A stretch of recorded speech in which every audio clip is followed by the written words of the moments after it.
Reverend Heidi picked this creativity thing, which really comes from headquarters. And I thought for a while about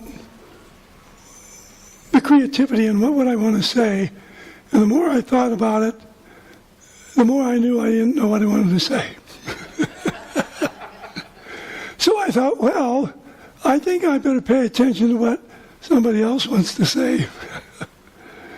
And so before I do any talk, I always do the prayer, I surrender myself to be the clear vessel of the loving source expressing itself through me as itself.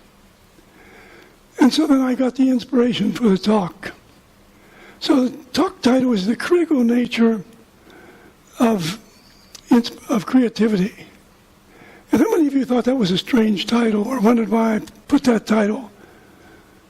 And the reason I use that title, I will kind of explain in the latter part of the talk. In the first part of the talk, I want to kind of lay a foundation for the basis of it from Ernest Holmes, our founder. So we'll start with the first slide. And these are quotes from Ernest Holmes that address the subject of creativity. He says, "Spirit is conscious and must always be conscious of something. Therefore, it must create." So the nature of our being is to create because we are spirit. This second quote from Ernest Holmes is the law of cause and effect, karma, the golden rule. The law will do for us whatever we wish it to do, provided we first create the thought mold. Now there's a whole story connected with creating the thought mold. That's part of what I want to address later after the slides. Okay? And the next one, thought is the instrument of mind. New thoughts create new conditions. We must learn to think in the absolute. This is an interesting thought because thought is really the instrument of the heart. Think about it. Thought is really the instrument of the heart. It needs to be the heart that expresses who and what we are in our minds. And I loved your talk, Marty, because in that song was perfect. You know, the purpose, what is the purpose of each of our lives? And the purpose of each of our lives is to be ourselves. Well, how do we be ourselves? We do it through creative action, don't we? Because every thought, word, deed is creative. So our thought is not only the instrument, but it is also something we use to create. Okay, on the next one, you may think you believe something, but your real beliefs about it will be what you demonstrate. Now that's a Jackism. Because what I find is that a lot of times people think that they believe in something, and then when a crisis comes up, it doesn't work through. And I'll give you an example. There was a man who had a heart transplant, and when you have a heart transplant, they have to give you anti-rejection drugs. And so after a while, he decided he didn't need the anti-rejection drugs because he knew that Spirit had done whatever was necessary for him not to have it. So he stopped the anti-rejection drugs.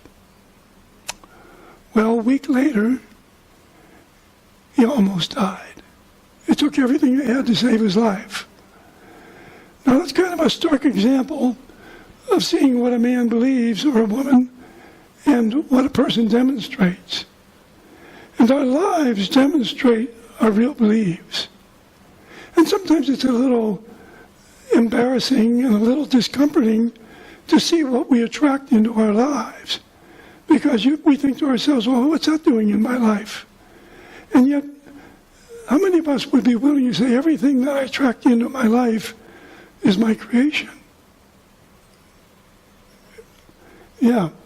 And we have to come to that point because as a divine being, everything that you create in your life is your own creation.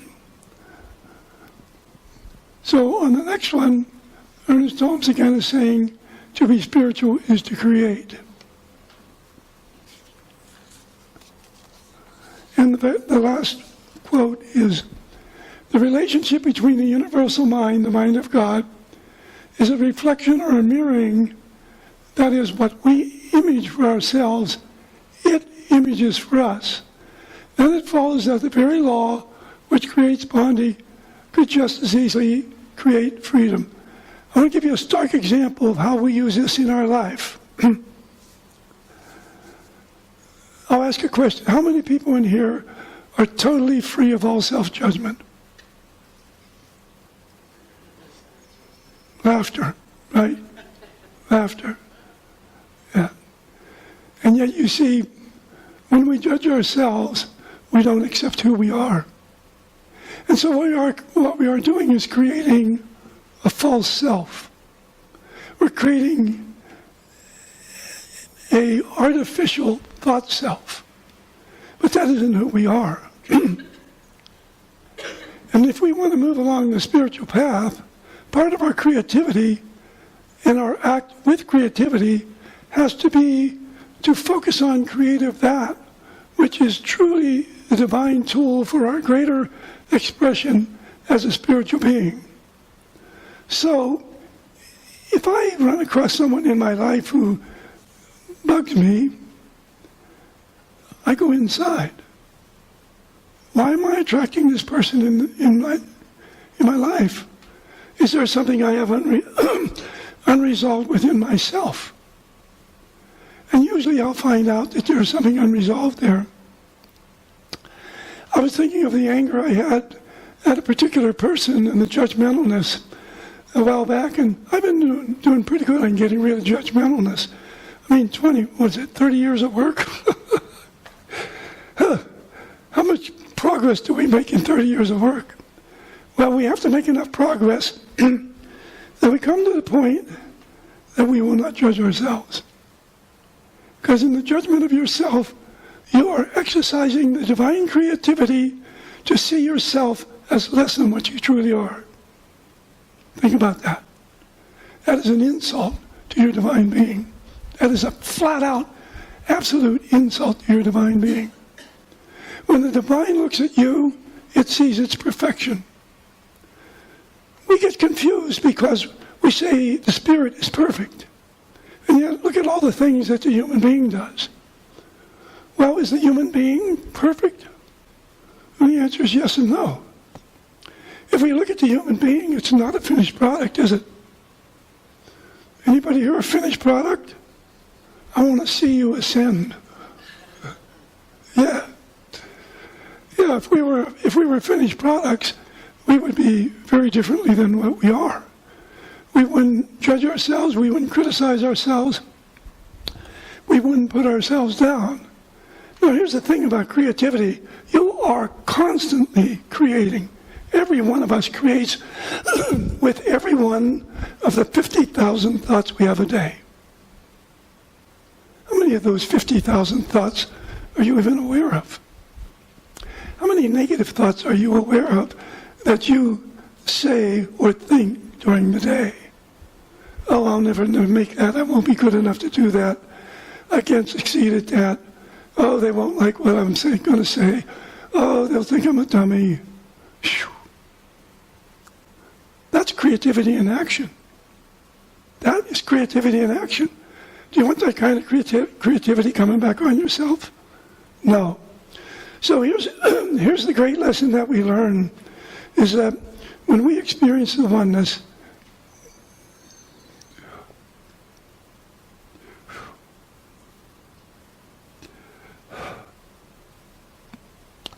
like that, when we experience the oneness, we feel this beautiful, exquisite love. Beautiful, beautiful love. And when we are in the oneness, you don't have the feelings like we do afterwards. And you don't have the thoughts. It's just an experience of beingness. But in that beingness, afterwards, you have your realizations. And it was afterwards, after I could stop sobbing for 20 minutes, after the experience, that I realized that this thing, this essence, this energy, this spirit loved me, screwed up Jack. Like I was perfect. Loved me like I was perfect, like there was nothing wrong with me.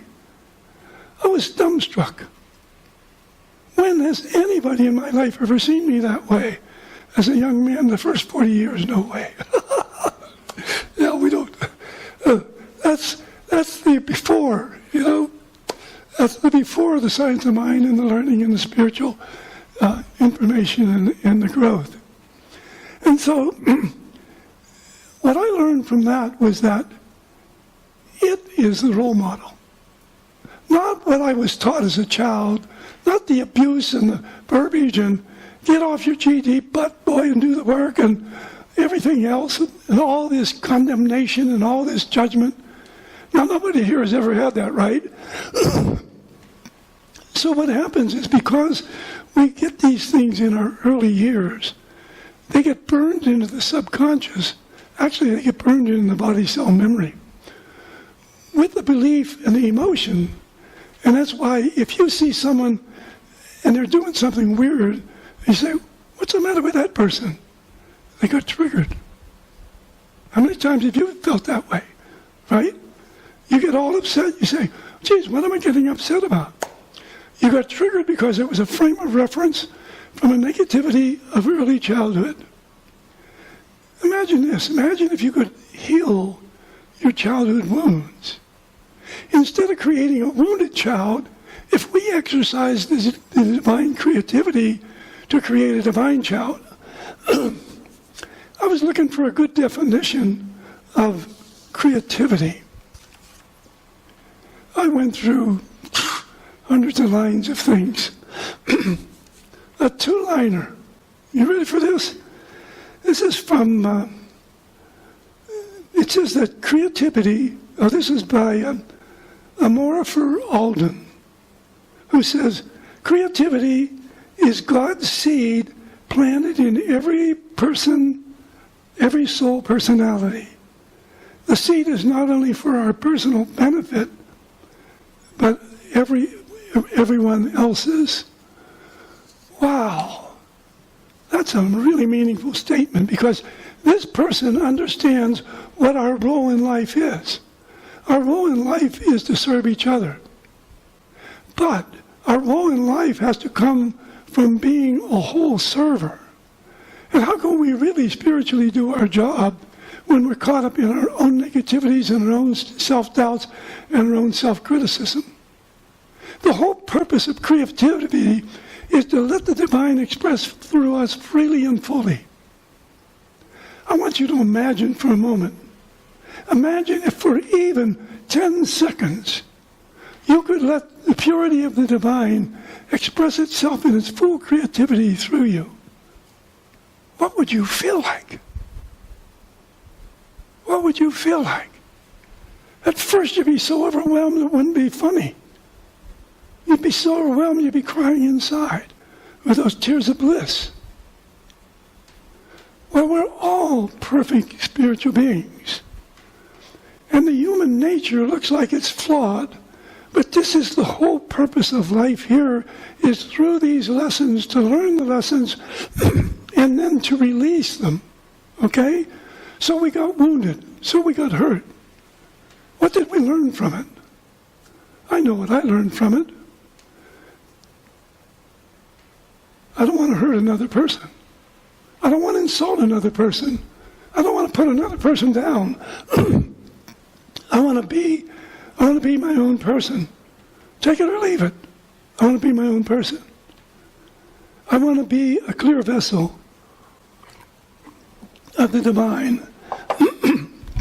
I want to experience my mistakes, my learning, and not criticize it.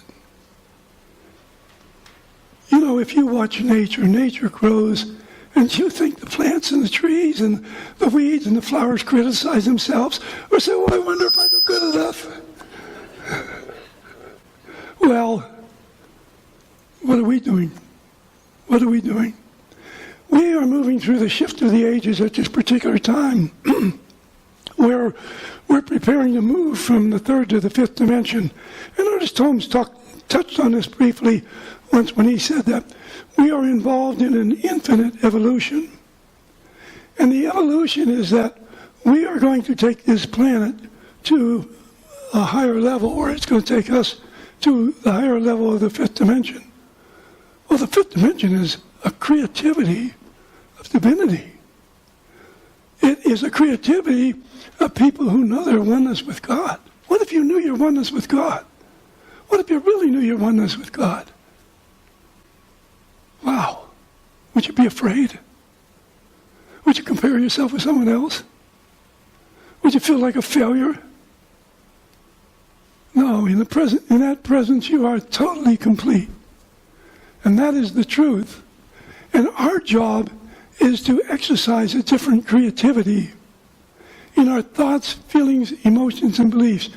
Think about this. Every thought, feeling, emotion, and belief that you have is creative. You know, I used to think, what I think in my own mind is in my own mind. It doesn't go anywhere. So, mistake number one, it goes out into the total universe through the law of cause and effect, and then at some point brings back correspondingly. If we criticize other people, we're going to attract criticism from others.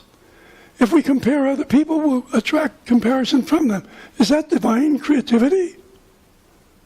Is that divine creativity? Divine creativity is recognizing that everyone else is a sacred expression of the divine. And every animal, every insect, everything on the planet, every creation, anywhere, anytime, is the divine perfection. Unless we have made it less through our ignorance. Well, the energies of the planet are increasing so quickly. How many of you are aware of the increasing energies of the planet? Yes, yes. And what do you know? What do you notice? What kind of feelings do you notice? You notice love? How many notice humbleness? Humbleness. It's interesting. It's really interesting. When you feel the divine love from either the fifth dimension or higher, it is so pure, and you feel so loved, and it is so awesome to just behold that you just sit there in a great humbleness. Interesting. People tend to think of humbleness as meekness or weakness. Humbleness is not that. Humbleness is recognition that we are one with the divine. And humbleness is acknowledging the awesome beauty and power of the divinity. And that awesome beauty and power of that love that loves each one of us so completely. It doesn't judge us the way we judge ourselves. To me, the greatest sin of religion is creating judgment. God doesn't judge his creations. Sure, the law of cause and effect will bring back corresponding consequences in various circumstances, depending upon the intensity, the duration, or whatever it may be. Now, each one of us is a divine being sitting here. Each one of us. Today is the day to change our lives, and through our lives, we will be doing the job to help the planet. Because every person who changes their consciousness contributes to the rising of the collective consciousness of the planet. You wouldn't believe what's happening to the collective consciousness of the planet. In, 1987, it was 190, and it jumped to 207. And then it's been 204, which is just over the negative. The last calibration I did on it, I got 471. That was a 10-point increase from the week before. And a 10-point increase from the week before that. You look at the world, you look at the chaos, right? Is there chaos out there? Yeah, it looks crazy, doesn't it? Yeah. And what's happening is that shadow side must come up and come out, okay? Well, our shadow side must come up and out too. And all these misconceptions that we have of ourselves are unspiritual creations. It's not part of the creativity that we really want. So to help this planet, the biggest thing you can do is change yourself. Raise your own consciousness. Think about it. If you're not at the 500 level, when you get to the 500 level, and you can offset the negativity of 217,000 people, is that creativity? Or go to unconditional love at 540, and you can help offset the negativity of 2.7 million people. That's straight from Dr. David Hawkins. 2.7 million people. Do you make a difference just existing on the planet? Just with your consciousness? It's a resounding yes. Yes. As we look at the state of the world right now, we realize that it's in a dynamic change force. I mean, it's in high gear, okay? It's definitely in high gear. So we'll see a certain amount of the negativity come up to a certain point, and then we will see the evolution into the higher realms on this planet. Each one of us must contribute to it. People try to forecast when it's going to happen. You cannot forecast when it's going to happen. It has nothing to do with time. It has to do with the consciousness of this planet, and this is my own take on the subject. It's my belief that when the consciousness of this planet, or a significant number, reach 540 unconditional love, that we will have the paradigm shift on this planet. Now you see, everybody sitting here is a light worker. You know why you're a light worker? Because of your consciousness. You don't have to march down the street to be doing the light worker work. Be the creativity that you were created to be.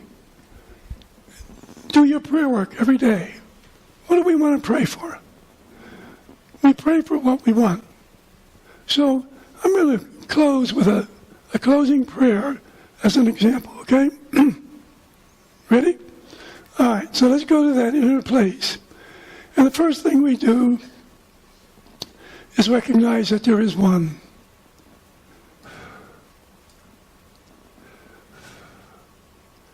As I recognize that one, and I feel its holy presence in and through me, and in and through each one here,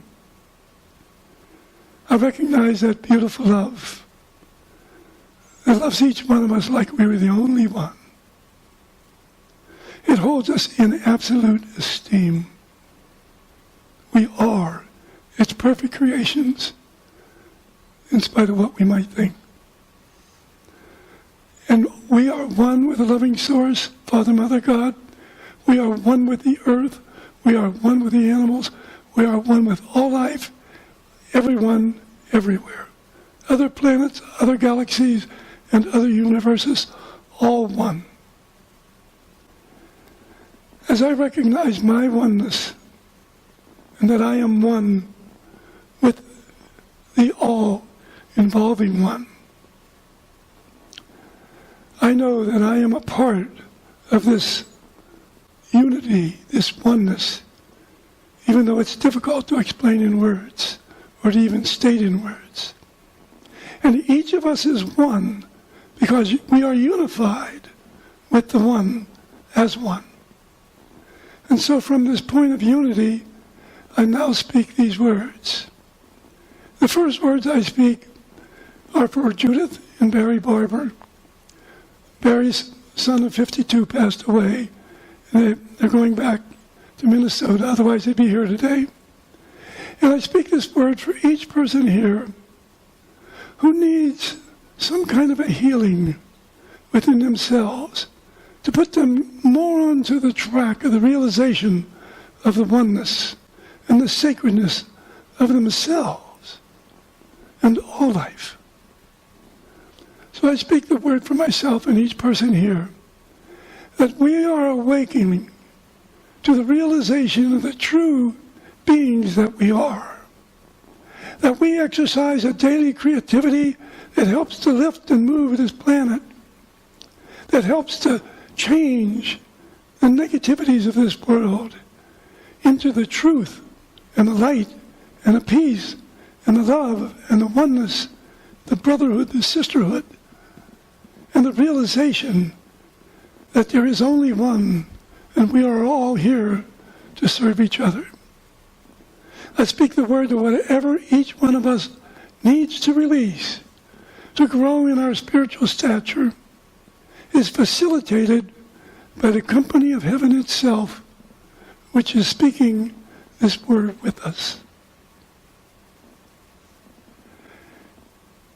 And I and we as one speak the word for this planet as we decree this planet is filled with peace and love and joy and happiness and harmony and working together in a sense of oneness and being here to serve each other.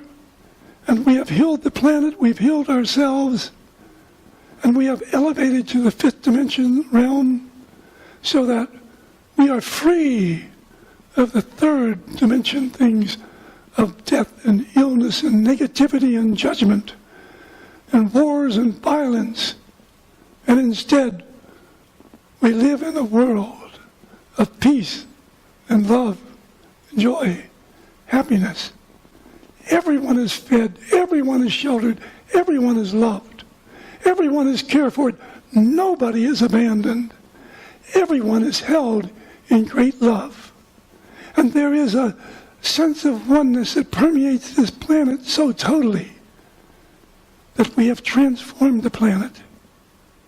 And we live in that greater dimension of who we really are, free, divine human beings. And our act of creativity is an act of transformation from the limited human to the unlimited spirit and to the unlimited essence for this planet, and a total recovery from our planet Gaia, the spirit of the planet, and for all the planet and all the people on it. This we demand, this we decree, this we declare, this we release with an absolute sense of power from the heart of our being, speaking a word, and it is the word of the divine going forth to manifest.